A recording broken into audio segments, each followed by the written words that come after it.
Hello friends, welcome to Lipi's daily entertainment.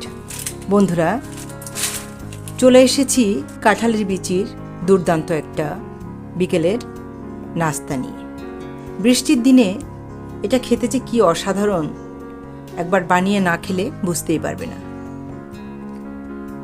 কাঁঠালের বিচিগুলোকে প্রথমে দুই ভাগ করে উপরের খোসাটা ফেলে দিচ্ছি। এরপর ধুয়ে গরম জলে দিয়ে দিলাম, কিছুক্ষণ সিদ্ধ করে নেব।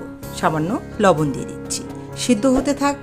এই সুযোগে তোমরা চটপট আমার চ্যানেলটা সাবস্ক্রাইব করে ফেলো তো বন্ধুরা।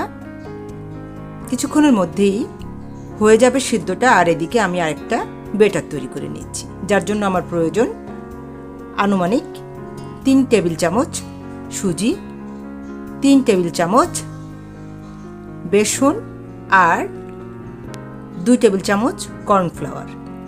সাথে দিয়ে দিচ্ছি খুবই সামান্য খাবার সোডা আর দিচ্ছি পরিমাণ মতো লবণ।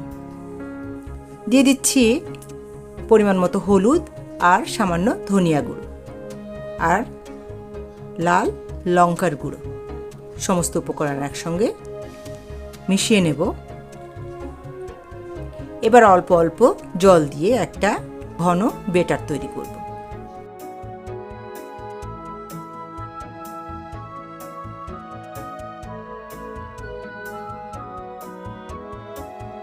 বেটারটা যত ঘন হবে ততই কিন্তু তুমি যা বানাতে চাচ্ছ সেটা একদম পারফেক্ট হবে।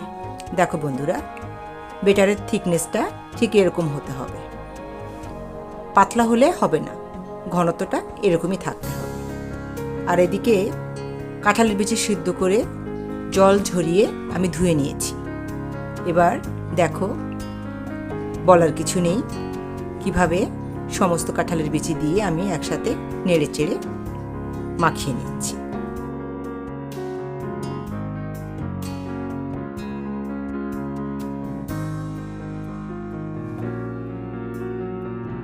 এরপরে নেক্সট প্রসেসে যাচ্ছি। কড়াইতে তেল দিয়ে দিয়েছি। তেলটা গরম হয়েছে কিনা দেখার জন্য সামান্য একটু বেটার দিয়ে দিয়েছি।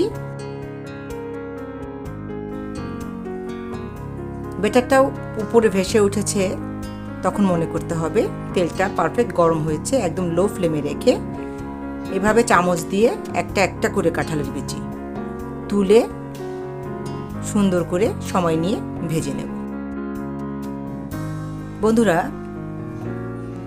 এই প্রসেসিংটাই কিন্তু অনেকটা সময় দিতে হবে, তা না হলে কিন্তু ক্রিস্পি ভাবটা তুমি একদমই পাবে না। অনেকটা সময় নিয়ে ধৈর্য সহকারে উল্টে পাল্টে তবেই কিন্তু অভীষ্ট লক্ষ্যে উপনীত হতে পারবে। দেখতেই পাচ্ছ বন্ধুরা, একদম ঝনঝন করে বাজছে আমার পকোড়া বাবুরা। নামিয়ে নিচ্ছি ওদেরকে, তাতেও দেখো ঝনঝন শব্দ করে জানান দিয়ে আসছে। হয়ে গেছে আমার নামানো, ঝুমুর ঝুমুর শব্দে নৃত্য করছে যেন।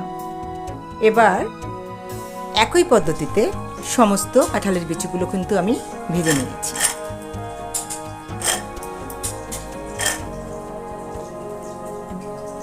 বন্ধুরা, হয়ে গেছে আমার বৃষ্টির দিনের ক্রিস্পি ক্রিস্পি কাঁঠালের বিচির কি বলবো পকোড়া। এটা খেতে এত সুস্বাদু, কি আর বলবো। আর বানিয়েছি যখন খেয়ে তো দেখাতেই হবে। সাথে যদি হয় একটু টমেটো সস, জমে যাবে। ঠিক আছে বন্ধুরা, আজকে রেসিপিটা কেমন লাগলো অবশ্যই জানিও। যদি ভালো লাগে অবশ্যই একটা লাইক, কমেন্ট আর শেয়ার করো। আর যে সকল বন্ধুরা এখন পর্যন্ত আমার চ্যানেলটি সাবস্ক্রাইব করোনি তাদেরকে রিকোয়েস্ট করছি তারা অবশ্যই সাবস্ক্রাইব করে বেল বাটনটা প্রেস করে অবশ্যই আমার সাথে থেকো। ঠিক আছে বন্ধুরা, আর এটা খেয়ে জানিও কিন্তু কেমন হলো রেসিপিটা। Just wow! কাঁঠাল বিচিটা নরম ভিতরে আর উপরের অংশটা প্রোটিনটা এত ক্রিস্পি আর টেস্টি, কি আর বলবো। আর ভিতরে কাঁঠালের বিচি মিষ্টি মিষ্টি। ঠিক আছে বন্ধুরা, আজকের ভিডিওটা এই পর্যন্তই ছিল। পরবর্তী পর্যায়ে আবার নতুন কোনো ভিডিও নিয়ে ঠিক সময় মতো তোমাদের কাছে চলে আসবো। সে পর্যন্ত ভালো থেকো সবাই, টাটা।